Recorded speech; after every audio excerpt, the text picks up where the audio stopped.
आज हम एल्गोरिदम्स पढ़ते हैं। एल्गोरिदम को स्टार्ट देते हैं। थोड़ा सा मैं आपको इसका इंट्रोडक्शन करा देती हूँ। आवाज़ आ रही है आपको मेरी? एक बच्चा माइक ऑन करके प्लीज़ बता दे या चैट में बता दे। यस मैम, आ रही है। ओके, थैंक यू जी। एल्गोरिदम का जो वर्ड है वो कैसे आया, थोड़ा सा इसको डिस्कस करके फिर हम आगे पढ़ते हैं कि हम पढ़ना क्या है।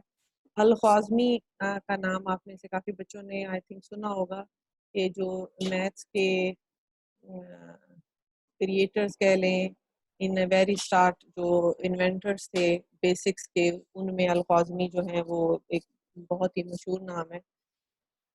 Abu Jafar Muhammad ibn Musa al-Khwarizmi, this is the complete name of al-Khwarizmi. इन्होंने काफ़ी सारी मैथ्स पे बुक लिखी जिसको time to time different languages में ट्रांसलेट किया गया, ठीक है। और जब वो ट्रांसलेट करते थे तो वो क्या करते थे, वो लिखते थे सो सेड अल-ख्वाज़मी, अल-ख्वाज़मी ने ये कहा, जो कि फिर लैटिन में जिसको डिक्सन अल-ख्वाज़मी कहा गया। फिर बाद में that word converted into algorithm, algorizmi कहा गया, जो कि बाद में एल्गोरिदम में कन्वर्ट हो गया। एल्गोरिदम बेसिकली क्या है? This is the step by step method. आप जब किसी चीज़ को स्टेप बाय स्टेप लिखते हो, जब आप कंप्यूटर प्रोग्राम्स की मैं बात करूं, जब आप कंप्यूटर प्रोग्राम्स लिखते हैं तो उसमें क्या होता है, आप उसमें भी स्टेप बाय स्टेप जो है कोई भी प्रॉब्लम सॉल्विंग की तरफ जाते हैं। First of all you can initialise your variable, after that you can create some logic, उसके बाद आप उसको कंक्लूड करते हो, एंड करते हो, ठीक है। कोई फंक्शन आपने बनाया तो उस फंक्शन की रिटर्न वैल्यू कैसे जा रही है और सारा कुछ, उसकी बॉडी होती है, फिर एंड होता है और उसके ऊपर मेन। इसी तरह आप स्टेप्स में उसको डिफाइन करते हो। ये तो प्रोग्रामिंग की बात हो गई। उसके बाद अगर मैं आपसे किसी सिंपल प्रोसीजर की बात करूं, if I talk about something के ये प्रोसेस, गाड़ी स्टार्ट करना या ड्राइव करना मैं कह दूं, या मैं आपसे चाय बनाने का प्रोसीजर लिखने को कह दूं, या कुछ कोई भी चीज़ मैं आपसे कहूँ कि इसको थोड़ा डिफाइन करें, और आप उसको उसके स्टार्ट पॉइंट से लेके स्टेप बाय स्टेप उसको एक्सप्लेन करेंगे कि first of all we take this and after putting this, और ये सब कुछ स्टेप्स के बाद the final product is created. तो वो जो स्टेप्स होते हैं बेसिकली एल्गोरिदम उसको डिफाइन करता है। ये लैंग्वेजेस इसमें की रिस्ट्रिक्शन नहीं होती। तो एल्गोरिदम का ये है कि सिंपल इन वर्ड्स के step by step method performing some action is called algorithm. ठीक हो गया जी। नेक्स्ट, इसका लिखने का जो पैटर्न है एल्गोरिदम का, वो थोड़ा सा आप इधर देख लें कि उसमें क्या क्या पॉइंट्स होने चाहिए इन योर एल्गोरिदम।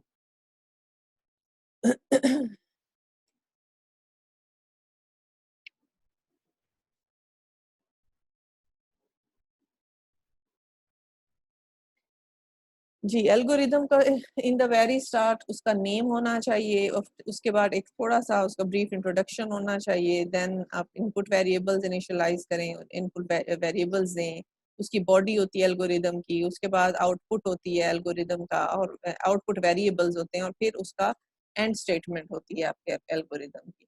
तो ये कुछ हैं कि जो आप step by step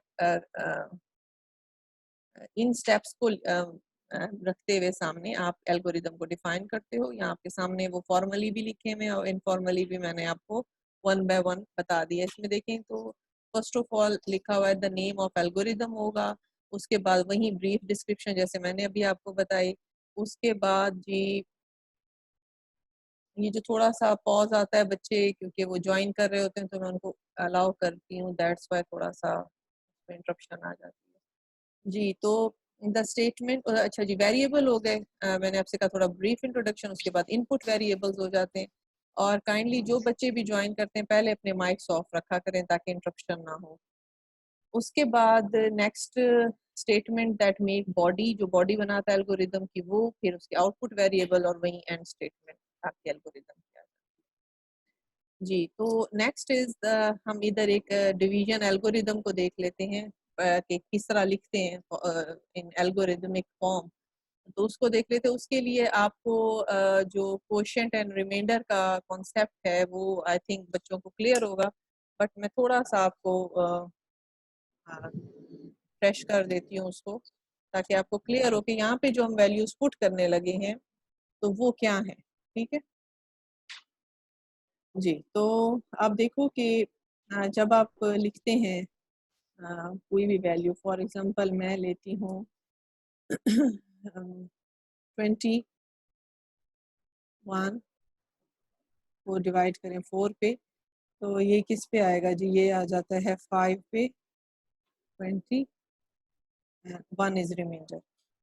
This one is the value of R and this 5 is the value of your Q, your quotient. Okay? और ये जो वैल्यू होती है ये आपका D रिप्रेजेंट, जो यहाँ पे D दिया गया है that is D, and this value, the main value is N. Okay? ये आपका N, ये जो नीचे आपके एग्जांपल्स हैं उसमें इस तरीके से, इस पैटर्न से ये वैल्यूज पुट की गई हैं। ठीक हो गया। अब आप देखें तो नीचे वैल्यू ऑफ एन, एन की वैल्यू क्या थी हमारे पास, ये जो हमने ऊपर सॉल्व किया 21 था। उसके बाद डी क्या था हमारे पास, डी इज 4, क्वोशिएंट क्या आया था 5, और रिमाइंडर क्या था हमारे पास 1। इनको करो तो यही 21 बन जाएगा, इसको अगर हम कैलकुलेट करते हैं तो ये आपका क्वोशिएंट एंड रिमाइंडर का जो बेसिक कॉन्सेप्ट था वो कुछ यूं है। अच्छा जी, इसके साथ में आपको यहाँ पर आप देखें तो एक और चीज़ कही है कि जो रिमाइंडर होगा वो 0 से लेके जो होगा वो इक्वल होगा किसके, या इक्वल होगा या वो स्मॉलर होगा किसके, जो आपका डी की वैल्यू होगी उससे उससे स्मॉलर होगा, 0 से लेके the value of that D, वहां तक ये वैल्यू इसकी जाती है। उसके बाद आप देखें ये जो नीचे हमारे पास एक एग्जांपल ए है उसमें you have the value of N is 54 and the D is 4। तो these both values are your, आप कह सकते हो इनपुट वैल्यूज हो जाती हैं और आउटपुट आपके पास आ जाता है your quotient and your remainder. ठीक है, ये जो लास्ट में आपके सामने दिख रहा है, these are your quotient and remainder, the value of q and the value of r, ये these one। ठीक हो गया। तो ये आपको आर क्यू आपको क्लियर है, क्योंकि अब हम डिवीजन का एल्गोरिदम आगे करेंगे तो यही वेरिएबल्स जो हैं that are used in that algorithm. जी, this is the simple division algorithm. इस तरीके से उसको फॉर्म किया गया। अगर जैसे मैं आपको कोई सिंपल एल्गोरिदम राइट करने को कहूँ या कोई एल्गोरिदम फॉर्म करने को कहूँ तो आपने किन चीज़ों को पॉइंट आउट रखना है, वो पहले मैंने आपको वो पॉइंट्स लिखवा दिए हैं। अब उनका हम इधर प्रैक्टिकली एग्जीक्यूशन देख रहे हैं। ठीक है। अच्छा जी, आप देखिए इन द वेरी स्टार्ट इधर पहले फर्स्ट ऑफ ऑल उसका नेम आएगा, I think that is missing in my slide. तो आप उसको पहले लिखोगे कि एल्गोरिदम या division algorithm, right, name of the algorithm division algorithm. After that you can take the input variables that are a and d, and we define that the a is a non-negative integer and d is positive integer. Okay, these are the characteristics or properties of your variable input variables, that d must be positive and a is non-negative integer. Okay, now we start the body of algorithm। इसमें है कि ये r ये assign किया गया है a को, r की वैल्यू जो a की वैल्यू होगी that is also the remainders value over here, which value you assign a वहीं आपकी remainder की वैल्यू होगी। and in initial state the value of q is 0, q को 0 से इनिशियलाइज, इसको हम आइट्रेशन बाय आइट्रेशन नेक्स्ट में आपको स्लाइड में समझा देती हूँ। ठीक है। अच्छा जी, वो आपकी वैल्यू आ गई यहाँ पे 0 क्यू की। उसके बाद आप देखें तो ये रिपीट होता रहेगा जब तक एक लूप लगाई गई है और लूप रन होगी। उसकी कंडीशन है कि r is greater than equal to d, ये उसकी कंडीशन है। एक वाइल लूप लगाई गई है। आफ्टर दैट आप देखें कि r को जो वैल्यू असाइन की गई है that is r minus D. Her iteration पे r में से d को माइनस कर दिया जाएगा और फिर क्या किया जाएगा, इंक्रीमेंट किया जाएगा q में 1 का, 1 प्लस का इंक्रीमेंट किया जाएगा और फिर नेक्स्ट वैल्यू। और इसके आउटपुट इंटीजर्स में वही जैसे मैंने आपको स्टार्ट में रिमाइंडर क्वेश्चन का कॉन्सेप्ट देते हुए बताया कि आउटपुट वेरिएबल्स आपके q यानी कि quotient value and your remainder value आ जाता है। And the end algorithm is your division algorithm is now ended. ठीक हो गया। नेक्स्ट यस, यहाँ पे मैं आपको वो जो आइट्रेशन की बात कर रही हूँ जिसमें आपको ये वैल्यूज जो इधर पुट होंगी वो किस तरीके से पुट होंगी वो क्लियर मैं करती हूँ, ठीक है जी। जी, iteration by iteration we can check over here. First of all, we can put the values of our A, which is 54, then D, which is 11, R, which is 54. आपने देखा था इधर ये A कर दिया है जो कि पीछे N था, तो इसमें आप कंफ्यूज ना हो, ये वही वैल्यू है जो आपकी मेन वैल्यू है, दैट इज 54। उसको इक्वल कर दिया है आइस के रिमाइंडर के। In the initial stage you know के रिमाइंडर जो होता है वो इधर, इसको यूं आप माइंड में ये पिक्चर बनाते जाएं आप, ये जो मैं आपको साइड पे बता रही हूँ, and the value of T. ठीक है जी। अब 11 के साथ इसको, अच्छा जी, अब 11 हमने क्या पीछे देखा था कि जैसे ही फर्स्ट ये जीरो आइट्रेशन पे इस तरह का सिनेरियो बनता है, ये जो सामने है आपके, कोई क्वोशंट नहीं है, जीरो, क्वोशंट इज जीरो, कोई आइट्रेशन नहीं हुई, and your remainder is also 54 and your A is also 54 and the value of D is 11। Okay, next step में आप देखें,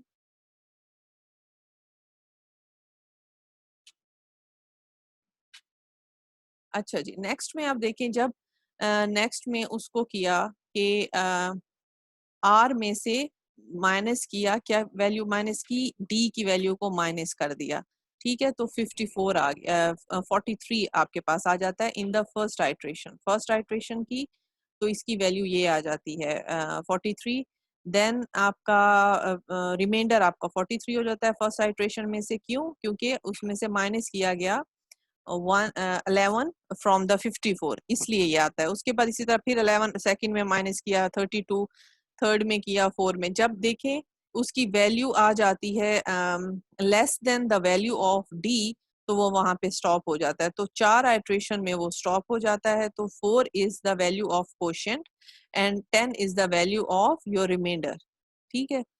इसको अगर आप सिंपल देखो तो मैं आपको बता, ये सिर्फ ये जो मैं सॉल्व कर रही हूँ ना, ये जस्ट आपको समझाने के लिए कर रही हूँ, ये इसका पार्ट नहीं है, ये जस्ट आपको कि कुछ बच्चों को कंफ्यूजन ना हो इस तरह के सिनेरियो देख के, और ये डिवीजन तो आप आई थिंक बचपन से ही पढ़ रहे हो, तो इस वजह से मैं इसको यहाँ पे इस तरह से सॉल्व कर रही हूँ। Otherwise we don't put this in our this algorithmic form, okay. Just आपका विजन क्लियर करने के लिए I can draw this example, तो इसको भी आपने क्लियर रखना है, ये नहीं कि आपने इस तरह कुछ ड्रॉ कर देना। मैंने जस्ट आपको इस तरह थोड़ा कंफ्यूज हो जाते कि क्वेश्चन की वैल्यू कैसे जा रही है, रिमाइंडर कुछ बच्चों को बिल्कुल क्लियर होता है बट कुछ बच्चों को नहीं होता, तो मुझे उनके लिए मैं ये चीजें ड्रॉ कर रही हूँ, राइट।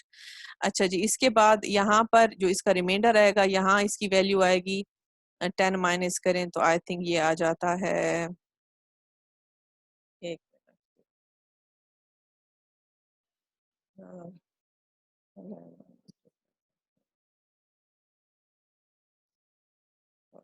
44, यस 44 आ जाता है। 44 करें तो जब इसको माइनस करेंगे तो क्या आ जाएगा, 10 आ जाएगा यहाँ पे, और यहाँ पर आपके पास 4 आ जाएगा। सिंपल डिवीजन दिस इज, तो ये आपकी क्वोशिएंट वैल्यू है जो कि यहाँ पे आई है, this is your remainder value जो कि यहाँ पे आई है, ओके।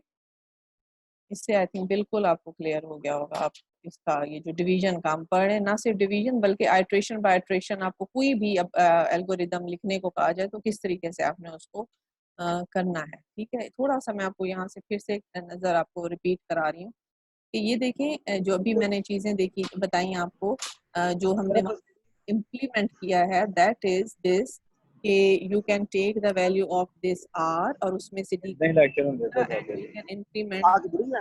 हाँ मैम पढ़ा रही है। अपना माइक बंद करें, सिस्टम ऑनलाइन बैठी होते हैं। हाँ हाँ माइक बंद करें प्लीज। ओके जी, तो +1 करेंगे क्यू को और वाइल में इस तरह से इंक्रीमेंट हो जाएगा, और इस तरह से आपकी लोग ये चीज आगे हमने अभी प्रैक्टिकली देखी है, ठीक है जी। Okay, now we talk about the predicate. What is predicate, इसको थोड़ा सा आप अंडरस्टैंड कीजिएगा कि सिंपल आपको एक सेंटेंस दिया है कि अगर इंग्लिश की बात करें तो इंग्लिश में पहले आपको बताएं, आपको पता होगा कि प्रेडिकेट्स होते हैं, सब्जेक्ट्स होते हैं। जब आप सब्जेक्ट को माइनस करते हो फ्रॉम द सेंटेंस, आपके प्रेडिकेट में मीनिंग रह जाता है, ठीक है। तो यहाँ पर आपको एक एग्जांपल दी गई है, that is Aslam is a student of virtual university, let P stand of the word. अब पी असलम को रिमूव कर दिया और जो रिमेनिंग वर्ड थे is the student of virtual university उसको उसका प्रेडिकेट बता दिया जी इसका बी है। ओके उसके बाद वर्चुअल यूनिवर्सिटी को भी माइनस किया और उसके बाद डिफाइन किया पहले इसको माइनस किया आफ्टर दैट इसको वर्चुअल यूनिवर्सिटी को किया राइट इसको भी माइनस कर दिया। तो जो रिमेनिंग पार्ट था आपका is the student of at ये वाला इधर पुट कर दिया इसको कहा कि जी इसका प्रेडिकेट क्यू है।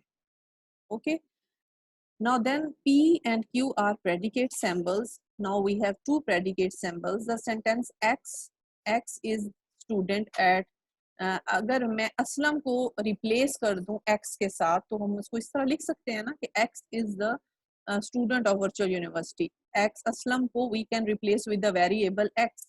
ठीक है तो ये X जो है वेरिएबल है किस प्रेडिकेट का P का। ओके और ये इसको रिमूव किया कि X is the student of virtual university. इसी तरीके से हम इसको यूं भी लिख सकते हैं if we put the variable of virtual university over here y तो हम लिख सकते हैं X is the student of y।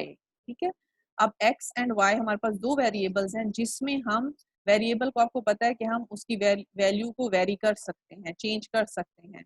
so we can change the if we want to change the value of X हमारे पास असलम है so we can put the name of another student like Hamza like Gufran like anyone तो X की जगह उसको हम replace कर सकते हैं and in the value of Y we also replace the value of Y with any institutional name।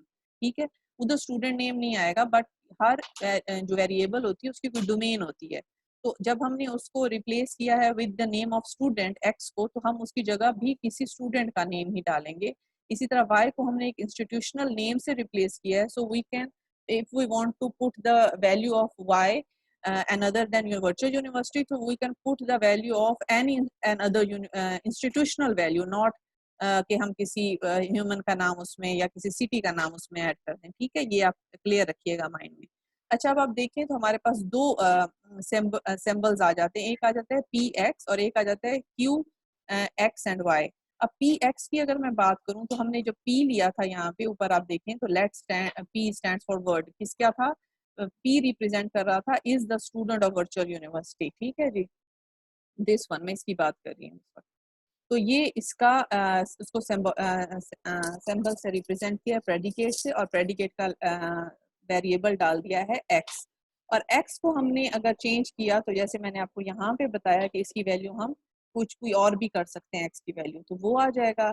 अगर इस प्रेडिकेट की मैं बात करूं तो इसमें X हमारे पास कोई भी स्टूडेंट का नेम है and Y is an other the institutional name.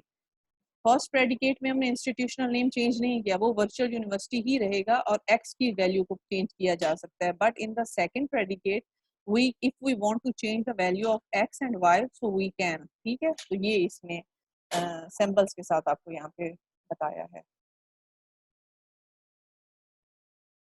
जी। अच्छा ये फॉर्मल डेफिनेशन ऊपर लिखी हुई है प्रेडिकेट की predicate is a sentence contain finite number of variables become the statement when specific value of the substitute of the value substitute of for the value जो मैं अभी आपको बता रही थी कि वेरिएबल की जगह हम उसका कोई भी सब्सटीट्यूट ऐड कर सकते हैं और उसके बाद ये जो मैंने आपको एक और बात बताई थी डोमेन की वो डिस्क्राइब की गई है। ठीक है इन द फॉर्मल डेफिनेशन आप इसको भी फॉर्मल डेफिनेशन जरूर आप पढ़ा करें और उसको क्विज पॉइंट ऑफ व्यू से जरूर याद रखा करें। ठीक है जी मैं थोड़ा इनफॉर्मली इसलिए आपको चीज़ें बताती हूँ कि अगर मैंने इसी ही चीज़ें रीड आउट करके बता देनी है तो आई डोंट थिंक कि उसका आपको ज़्यादा फ्रूटफुल फायदा होगा तो इसलिए मैं आपको इन सिंपल वर्ड्स एक्सप्लेन कर देती हूँ बट फॉर्मल डेफिनेशन याद करना मेमोराइज करना इज योर रिस्पॉन्सिबिलिटी। इसको थोड़ा देखा करें उससे आपको आपकी वोकेबलरी इंक्रीज होती है और जब आप लिखते हो तो एज इट इज ना see but you have the vocabulary to write the definition and the formal definition of any concept. ठीक हो गया। अच्छा जी नेक्स्ट है इसका concept pre conditions and post conditions का। अच्छा जी इसमें है कि consider the algorithm that design to produce a certain final state और given state both initial and final state can be expressed in the predicate involving the input and output variables. Okay जी, तो इसमें क्या बता रहे हैं कि जो आपके इनपुट हम वेरिएबल्स की बात अब तक कर रहे थे, and we talk about the output variables, here we can define in the name of के किसी भी एल्गोरिदम करेक्ट तब होता है if their pre condition is satisfied and your post condition is also satisfied. कि what is the initial stage आपका pre condition हो जाती है and your final stage is your post condition. ठीक हो गया, तो वो दोनों जब सेटिस्फाइड होती हैं then we said that the जो करेक्टनेस है उस एल्गोरिदम की वो होती है। सिंपल उसी कॉन्सेप्ट को यहाँ आपको pre condition and post condition की फॉर्म में उसी अपना डिवीजन एल्गोरिदम को बताया गया है, वो आप देखिए।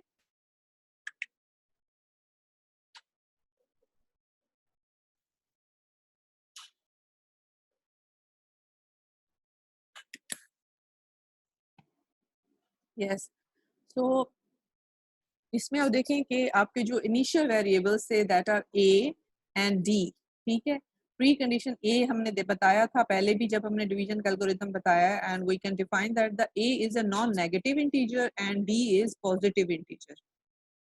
ओके, तो ये प्री कंडीशन हो जाती है और उसके बाद वही एल्गोरिदम फॉर्म हुआ है and we can check the ये क्या सेटिस्फाइड हो रही है, पोस्ट कंडीशन भी ट्रू है तो वो आपकी फाइनल जो वेरिएबल्स आने थे वो आते हैं, तो it can satisfied your post condition, तो आपके जो वेरिएबल है वो करेक्ट हो जाता है जी। ये उसकी एक एग्जांपल है एक इसी एल्गोरिदम की। आपने जब हमने उसको थोड़ा प्रूफ करके बताया है, और प्रूफ के लिए आपको मैं थोड़ा रिमाइंड करा दूं कि जो हमने पढ़ा था प्रूफ मेथड्स, हमने मैथमेटिकल इंडक्शन देखा था, ये उसको फॉर्म करता है बेसिस और इंडक्टिव प्रॉपर्टी को देखते हुए। ठीक है जी, तो ये कुछ 4 प्रॉपर्टीज इधर डिफाइन की गई हैं और उसकी मैं आपको करेक्टनेस बता देती हूँ। ये प्रॉपर्टीज भी आपके सामने है कि बेसिस में क्या होता है कि जीरो होता है, आई जीरो होना चाहिए जो कि इनिशियली भी है तो वो डिफाइंड है। उसके बाद इंडक्टिव प्रॉपर्टी है दैट इज के आपका वेयर आई के इज ट्रू देन आई के प्लस इज आल्सो ट्रू, ये होना चाहिए। एंड कोई फॉल्सिटी जो होता है गार्ड जो है वो फॉल्सिटी की तरफ जरूर जाना चाहिए। इट्स मीन के आपकी लूप कहीं कोई वैल्यू होगी जो फॉल्स होगी and your loop can be terminate over there, तो ये फॉल्स वैल्यू भी होनी चाहिए, अदरवाइज आपकी लूप इनफिनाइट रन होगी जिससे यू नो कि कोई फायदा नहीं होता। तो आप कोई भी कंडीशन देते हो तो you can give the ending value of that loop.